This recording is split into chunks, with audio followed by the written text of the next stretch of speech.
नमस्कार दोस्तों, कैसे हैं आप सभी लोग। उम्मीद करता हूँ आप सभी लोग जहाँ पर भी होंगे बढ़िया होंगे और स्वस्थ होंगे। समुच्चय का छठा लेक्चर है। छठे लेक्चर में हम लोग समुच्चय के तीसरे प्रश्नावली को हल करेंगे, जिससे हमें ये कंफर्म हो जाएगा कि एग्जाम में समुच्चय से किस टाइप के क्वेश्चन पूछे जाएंगे। ठीक है, तो उम्मीद करता हूँ आप सभी लोग वीडियो में अंत तक बने रहेंगे और लास्ट में आप लोग अपना फीडबैक जरूर देंगे।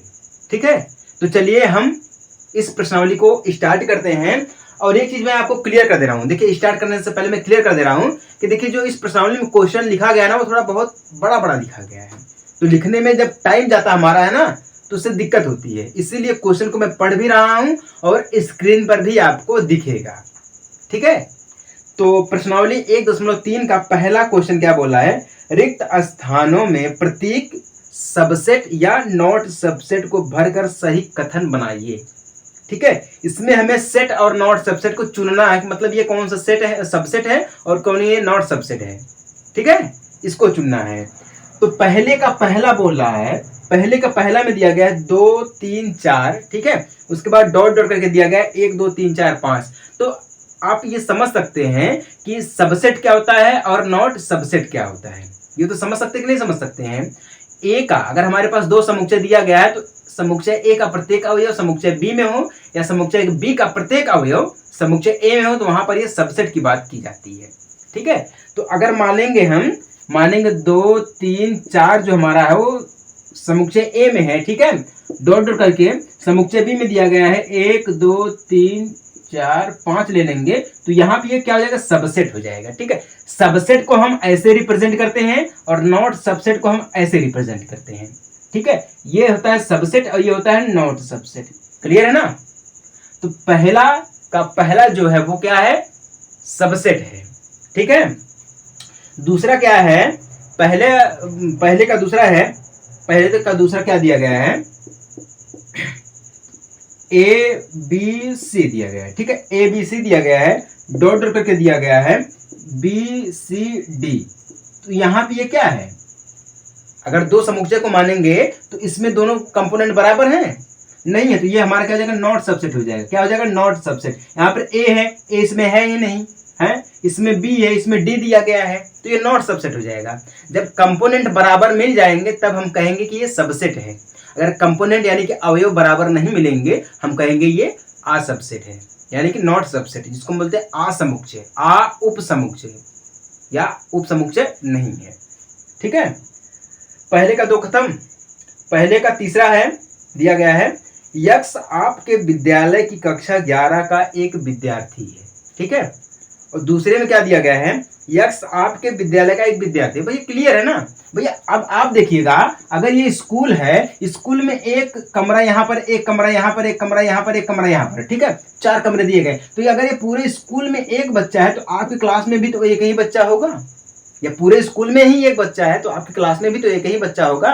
तो ये क्या हो जाएगा, ये सबसेट हो जाएगा। ठीक है, पहले का पहला सबसेट, पहले का दूसरा नॉट सबसेट, पहले का जो तीसरा है वो क्या है, सबसेट है। याद रखिएगा, पहले का तीसरा क्या है, सबसेट दिया गया। ठीक है, चौथा क्या बोला है, यक्ष किसी समतल में स्थित एक वृत्त है।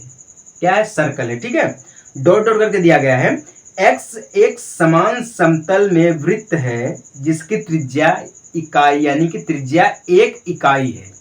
तो यहां पे बताइएगा ये सबसेट है या नॉट सबसेट है। भैया एक समतल में स्थित वृत्त है, ठीक है, और वृत्त अगर समान समतल में दिया गया वृत्त है, उसकी त्रिज्या भी 1 इकाई दी गई है, तो ये क्या है, नॉट सबसेट है। क्या है, नॉट सबसेट है। तो तीसरा जो हमारा हो जाएगा, तीसरा क्लियर है। उसके बाद जो हमारा चौथा हो जाएगा, ठीक है, वो हो जाएगा नॉट सबसेट। चौथा हो जाएगा नॉट सबसेट। ठीक है, पांचवा क्या दिया गया है, यक्ष किसी समतल में स्थित एक त्रिभुज है। ठीक है, दूसरे में क्या दिया गया है, यक्ष किसी समतल में स्थित एक आयत है। भैया त्रिभुज है और आयत दोनों अलग अलग है, त्रिभुज और आयत दोनों क्या वो अलग अलग दिए गए हैं। तो जो हमारा पांचवा होगा वो भी हमारा क्या होगा, नॉट सबसेट होगा। क्या है, पांचवा जो हमारा दिया गया है वो नॉट सबसेट दिया गया है। ठीक है, चलिए छठे की बात कर लेते हैं। छठा दिया गया है किसी समतल में स्थित एक समबाहु त्रिभुज है। क्या है, समबाहु त्रिभुज है। फिर दिया गया है किसी समतल में स्थित एक त्रिभुज, भैया समबाहु त्रिभुज और त्रिभुज ये दोनों क्या होते हैं, सेट होता है, एक क्या होता है, सेट होता है। तो ये जो हमारा पांचवा है वो नॉट सबसेट, जो छठा हमारा है वो क्या हो जाएगा, सबसेट हो जाएगा। एक त्रिभुज दिया गया है और एक नॉट त्रिभुज दिया गया है, क्लियर है ना, तो इससे क्या हो जाएगा, ये एक सबसेट हो जाएगा, ठीक है। और पहले का और जो हमारा सातवां दिया गया वो दिया गया एक समप्रकृत संख्या है, ठीक है। उसके बाद क्या दिया गया, एक पूर्णांक है, यक्स एक पूर्णांक, भैया समप्रकृत संख्या है, प्रकृत संख्या है और एक पूर्णांक दिया गया है, तो इसका मतलब ये वो हो जाएगा कि ये भी एक हमारा सबसेट है। क्या है, सातवां वाला जो दिया गया है, सातवां वाला वो क्या दिया गया है, एक दिया गया है सबसेट, ठीक है। तो इस हिसाब से आप समझेंगे, तो पहला वाला हमारा क्या है, सबसेट है, और दूसरा वाला हमारा नॉट सबसेट है, तीसरा वाला भी हमारा सबसेट है, चौथा वाला नॉट सबसेट है, पांचवा वाला नॉट सबसेट, छठा वाला सबसेट और सातवां वाला हमारा सबसेट दिया गया है, ठीक है ना। तो ये हमारा पहला क्वेश्चन खत्म हो गया, बहुत ही इजी दिया गया है, आप समझ सकते हैं, ठीक है, बहुत ही जबरदस्त दिया गया है। बस आपको समझने की थोड़ा प्रयास करेंगे तो बढ़िया हो जाएगा, ठीक है।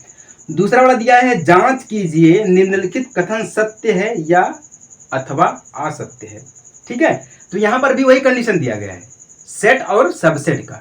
किसका दिया गया कंडीशन है, सेट और सबसेट का कंडीशन दिया गया है। इसको आप एक बार क्लियर करिए, ठीक है।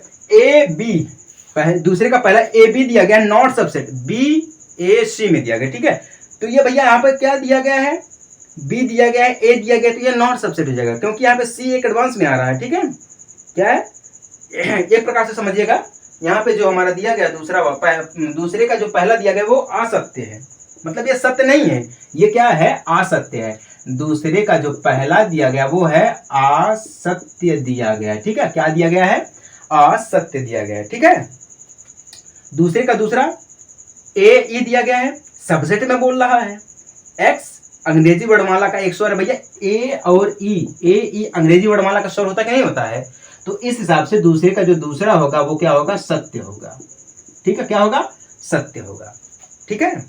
तीसरा वाला ये भी हमारा असत्य दिया गया है, क्योंकि पहले समुच्चय में हमारा 1 2 3 दिया गया है, दूसरे में दिया गया है 1 3 5 दिया गया है, 5 आ गया है, एक्स्ट्रा आ गया, तो ये भी हमारा क्या हो जाएगा, असत्य हो जाएगा, ठीक है।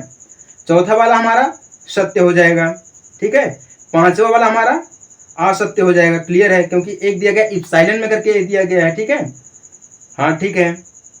और छठा वाला दिया गया है, एक्स संख्या से कम एक समप्रकृत संख्या है, सबसेट में दिया गया है। एक्स एक प्रकृत संख्या है जो संख्या 36 को विभाजित करता है, भाई 6 जो है ना वो 36 को विभाजित करेगा ही, मतलब काटेगा ही काटेगा, तो इस हिसाब से क्या हो गया, हमारा सत्य हो गया, ठीक है। तो दूसरे का पहला असत्य है, दूसरे का दूसरा सत्य है, दूसरे का तीसरा असत्य है, और दूसरे का चौथा जो है वो सत्य है, पांचवा असत्य, छठा सत्य दिया गया है, ठीक है ना। तो ऐसे क्वेश्चन जो है वो आते रहते हैं, ठीक है। बहुत ही इजी क्वेश्चन दिया गया है, ज्यादा आपको उछलने की जरूरत नहीं है, बिल्कुल मीडियम को बिल्कुल मीडियम में दिया गया है, बिल्कुल मीडियम में दिया गया है, ठीक है। चलिए तीसरा देख लेते हैं। तीसरा दिया गया है, मान लीजिए कि ए में दिया गया है 1 2, उसके बाद फिर एक ब्रैकेट में करके दिया गया 3 4, ब्रैकेट बंद कर दिया है मंझला, फिर दिया गया 5, फिर ब्रैकेट बंद कर दिया, ये 5 है, ठीक है। बोल रहा है निम्नलिखित में से कौन सा कथन सही नहीं है और क्यों, ये पूछा भी है, अगर सही नहीं है तो क्यों सही नहीं है, उसका हमें जवाब दीजिएगा। तो तीसरे का पहला में दिया गया है 3 4, ठीक है। उसके बाद दिया गया है सबसेट ए, क्या दिया गया, 3 और 4 दिया गया है, उसके बाद क्या दिया गया है, सबसेट दिया गया है, ठीक है। क्या दिया गया है, सबसेट दिया गया है। तो ये एक प्रकार से देखिए ये सबसेट में आ जाता है, एप्सिलॉन हो जाएगा, ठीक है, क्योंकि इसका मतलब ये है कि ए का जो ये समुच्चय ए है इसमें हमारे कंपोनेंट दिए गए, तो हम इसको लिखेंगे ए एप्सिलॉन 3 और 4। क्यों लिखेंगे, क्योंकि ए जो हमारा दिया गया समुच्चय है ये क्या है, इसके कंपोनेंट दिए गए हैं, ठीक है। क्या दिए गए, कंपोनेंट दिए गए, ये सत्य है, क्या है, सत्य है, ठीक है। पहला वाला इसका कारण यही है, ठीक है। और 3 4 ये भी हमारा सत्य दिया गया दूसरा वाला, क्योंकि वही कंडीशन हम बताए आपको है, ठीक है, दूसरा वाले भी हमारा सत्य दिया गया है, कंडीशन बिल्कुल सेम पहला वाला है, ठीक है।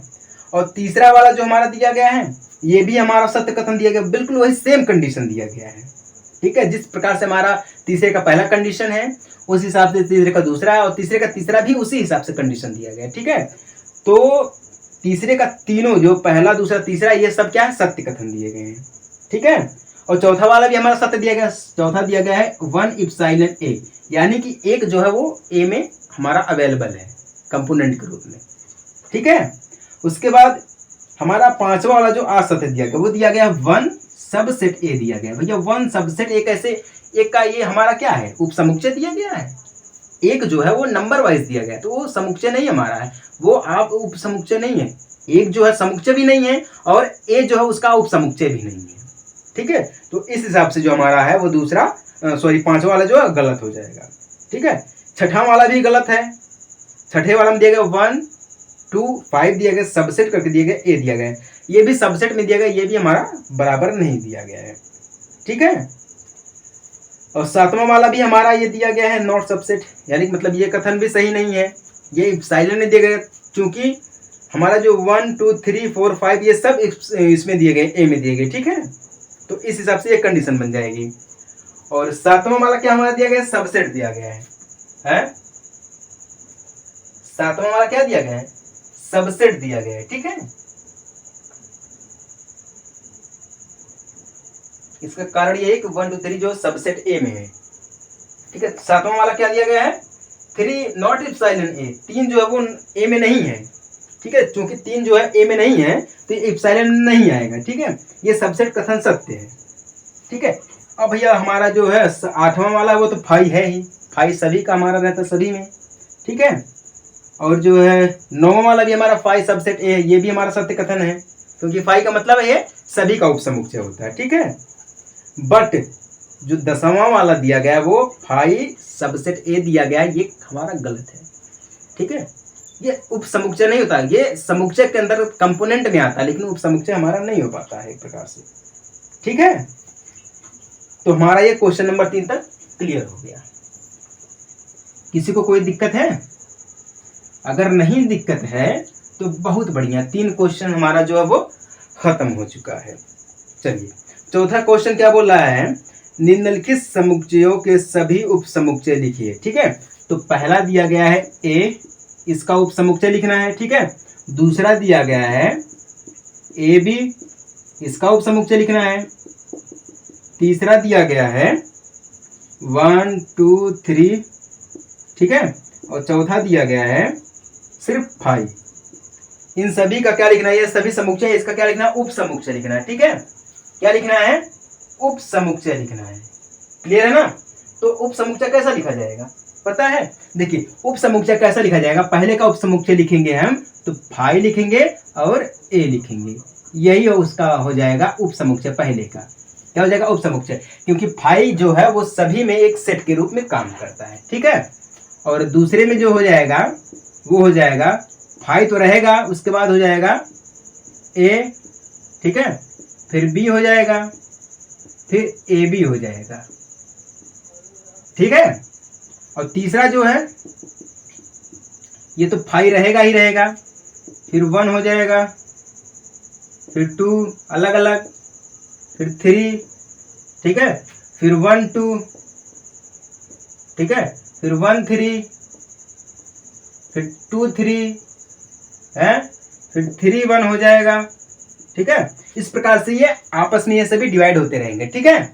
और चौथा 5 का दिया गया है, 5 का मतलब ये 5 सभी का रहता है, बस क्लियर, यही उसका हो जाएगा उपसमुच्चय, ठीक है। चौथा का यही हो जाएगा उपसमुच्चय, क्लियर है ना, बहुत ही बढ़िया है। अगर किसी को डाउट है तो वह हमें बता सकता है, किसके थ्रू, कमेंट बॉक्स के थ्रू, ठीक है। चलिए अब हम लोग बात करते हैं 5वें क्वेश्चन में। 5वें में दिया गया है P1 के कितने अवयव है यदि A बराबर 5 है तो।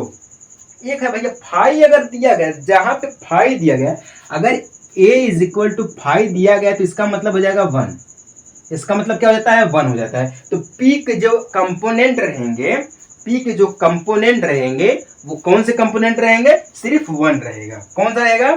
सिर्फ 1 एक ऐसा है जो कि कंपोनेंट के रूप में काम करेगा फाई की जगह पर। ठीक है। छठा वाला क्या बोला है? निम्नलिखित को अंतराल रूप में लिखिए। छठा वाला निम्नलिखित को अंतराल रूप में लिखिए। पहला दिया गया x epsilon r -4 less than x less than equal 6 दिया गया है। ठीक है। जब -4 दिया गया है तो इसको हम छोड़ेंगे तो लिखेंगे यहां से 6। ठीक है। तो जब 6 लिखेंगे तो इसका मतलब ये हो जाएगा 6 बंद रहेगा और ये 4 खुला रहेगा। ठीक है। 6 बंद रहेगा, 4 जो हमारा है वो खुला रहेगा। क्लियर है ना? इसका कंडीशन यही होता है, जहां पर देखिए जब लेस देन की सिर्फ बात करेगा तो हम इसका मतलब है उस संख्या को छोड़कर लिखेंगे। ठीक है। जब लेस देन इक्वल की बात करेगा उस संख्या को लेकर के हम लिखेंगे। ठीक है। छठे का पहला का आंसर ये है। दूसरे का आंसर क्या हो जाएगा? दूसरे का क्या दिया गया है? -12 less than x less than -10। ठीक है। इसका हो जाएगा -12 -10। ठीक है। ये सभी क्या रहेंगे? बाहर करेंगे, मतलब इन सभी को छोड़ करके इसके बीच का जो अंतराल रहेगा -11 से -9 तक। ठीक है। हम इसको लेंगे। क्लियर है ना? तीसरा क्या दिया गया? छठे का तीसरा दिया गया है 0 less than equal x less than 7। तो हम यहां से लिखेंगे 0 से, यानी कि 0 हो जाएगा फिर 7 हो जाएगा। ऐसे इसको करेंगे। जब बंद करेंगे तो बड़े ब्रैकेट में और जब खोलेंगे तो हम छोटे ब्रैकेट में। ठीक है। और चौथा क्या दिया गया है? चौथा दिया गया है 3 less than equal x less than equal 4। तो हम यहाँ पे लिखेंगे 3 4 सभी लेस देन इक्वल में। ठीक है। तो ये इसका राइट आंसर हो जाएगा छठे का। क्लियर है ना? अब अगर किसी को कोई दिक्कत है तो वह हमें बता सकता है। ठीक है। आप बिल्कुल सेम इसी का अपोजिट हमसे क्वेश्चन नंबर 7 पूछा है। बिल्कुल सेम इसी का अपोजिट क्वेश्चन नंबर 7 पूछा है। फटाफट क्वेश्चन को करते चलिए। ठीक है। क्या बोला है 7वें में? निम्नलिखित अंतरालों को समुच्चय निर्माण रूप में लिखिए। ठीक है। समुच्चय निर्माण करना। तो पहला क्या है 7वें का? पहला दिया गया है -3 0। तो इसका मतलब ये हो जाएगा, इसका आंसर x इप्सिलॉन r तो रहेगा। ठीक है। तो हम लिखेंगे यहां से -3 less than x less than 0। ये हो जाएगा इसका समुच्चय निर्माण रूप। ठीक है। क्या हो जाएगा? समुच्चय निर्माण रूप हो जाएगा। किसका? इंटरवल का, यानी कि अंतराल का। बिल्कुल छठे वाले का उल्टा दिया गया है। ठीक है। छठवें वाले का उल्टा दिया गया है। जो क्वेश्चन पूछा है छठवें वाले में वही इसका आंसर दिया जाएगा 7वें वाले में। ठीक है। ऐसा दिया गया है। दूसरा दिया गया है बड़े में 6 तो। ठीक है। इसका मतलब हो जाएगा x इप्सिलॉन r। ठीक है। 6 less than equal x less than equal and 12। ठीक है। ये हो जाएगा इसका समुच्चय निर्माण रूप। ठीक है। बाकी आप सब तो कर सकते हैं ना। तीसरा और चौथा बहुत ही आसान है। जैसा छठा वाला था बिल्कुल सेम ऐसा था। तो तीसरा चौथा आप लोग कर लीजिएगा, बहुत ही बढ़िया है। ठीक है। चलिए फटाफट करिए, किसी को कोई दिक्कत नहीं होगी। अगर दिक्कत हो भी रही है तो हमें बता सकता है। और अगर आपको इस प्रश्नावली को समझने में दिक्कत हो रही है ना तो आप जो है जाके हमारा लेक्चर नंबर 5 देख लीजिएगा। बिल्कुल कोई भी दिक्कत नहीं होगी इस प्रश्नावली को समझने के लिए। ठीक, कोई भी दिक्कत नहीं होगी। 8वां वाला क्या दिया गया? निम्नलिखित में से प्रत्येक के लिए आप कौन सा सर्वात्रिक समुच्चय प्रस्तावित करेंगे। ठीक है। ये भी बहुत आसान है, आप इसको कर सकते हैं। दूसरा दिया गया है समकोण त्रिभुजों का समुच्चय क्या है? सर्वात्रिक समुच्चय है। और दूसरा समबाहु त्रिभुज का समुच्चय, ये क्या ये दिया गया है? ये दोनों क्या बराबर है? नहीं है। इनमें से आप किसी को भी एक सर्वात्रिक समुच्चय कर सकते हैं। ठीक है। आप चुन लीजिएगा, ये बहुत ही जबरदस्त है। 9वां वाला दिया गया है। ठीक है। क्या दिया गया है? समुच्चय ए। ठीक है। समुच्चय ए दिया गया है 1 3 5। ठीक है। समुच्चय बी दिया गया है 2 4 6। ठीक है। एंड समुच्चय सी दिया गया है 0 2 4 6 8। ठीक है। प्रदत्त है इन तीनों समुच्चयों या तीनों समुच्चय ए, बी और सी के लिए निम्नलिखित में से कौन सा या से सर्वात्रिक समुच्चय लिए जा सकते हैं। इसमें कौन सा सर्वात्रिक समुच्चय है, ठीक है, हमें चुनना है। ऑप्शन दिया गया है, पहले में 0 से लेकर 6 तक, दूसरे में 5 दिया गया है और तीसरे में 0 से लेकर 10 तक दिया गया है एंड चौथे में 1 से लेकर 8 तक दिया गया है, ठीक है। तो इनमें से कौन सा सर्वात्रिक समुच्चय यानी कि यूनिवर्सल सेट है। यूनिवर्सल सेट का मतलब हो जाता है जो जिसमें सभी कुछ दिया हो, जिसमें सब कुछ दिया गया हो। तो हम इसमें निशान लगाएंगे तीसरे वाले पर, ठीक है।